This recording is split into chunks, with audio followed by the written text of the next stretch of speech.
मी विजय तांगडे. माझ्या घरच्या शेतातली मक्का. माझ्या घरच्या शेतामध्ये मी ग्रॅन्युअलच्या एकरी दोन तीन बॅगा वापरलेल्या आहे. एकरी 2 बॅगा वापरलेल्या आहे. एक रासायनची बॅग वापरलेली आहे. आणि ही बघा, ही माझ्या शेजारीच माझ्या भावाची मक्का आहे. तुम्हाला याच्यामध्ये दिसेल, तिला रासायनिक खत वापरलेलं आहे. हे पहा, उंची बघा किती छोटी आहे. आणि हे आपले याचे ग्रॅन्युअलचे आपले घरचे ग्रॅन्युअलचे, आपल्या विस्टिक कंपनीच्या ग्रॅन्युअलचे खत टाकलेले कमाल माझ्या डोक्या इथपर्यंत आलेले आहे. जवळपास 5.5 फुटाचं झालेलं आहे. आणि एकाच दिवसची पेरणी आहे. एकाच दिवसचं खत टाकलेलं आहे.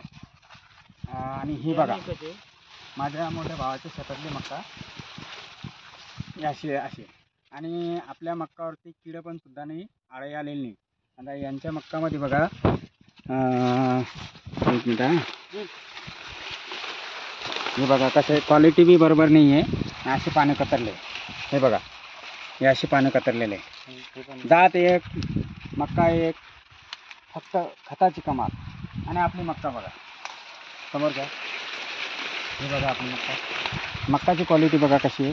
आपल्या ग्रॅन्युअल खताची कमाल आहे. लांब रुंद पान आहे. एकाच जातीचं व्हरायटी पेरलेली आम्ही दोघं भावांनी, आणि एकाच दिवशी पेरलेली आहे.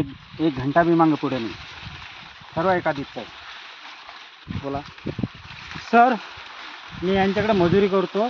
आता यांच्या भावाची बाजूची मक्का पाहिली असेल, एकाच दिवशी पेरणी, बियाणं एकच, सर्व एकच, खतं एकच, सर्व फक्त आपल्या कंपनीचं खत वापरलेलं आहे. तर ही क्वालिटी बघा तुम्ही कशी आहे. आणि ती बघा, ग्रॅन्युअलचं खत वापरलेलं आहे यांनी, आणि त्यांच्या भावाने आपलं रासायनिक खत वापरलेलं आहे. ती मक्काची क्वालिटी पहा, ही माझ्या डोक्यापर्यंत गेली आणि ती माझ्या कमरा इतकी आलेली. हे बघून घ्या वाटलं तुम्ही. पहा हिची साईज पहा, बांधारा एकच येते, जमीन एकच आहे, क्वालिटी एकच आहे जमिनीची. बघून घ्या कसं आहे. आणि इकडचं पण बघून घ्या पुढं.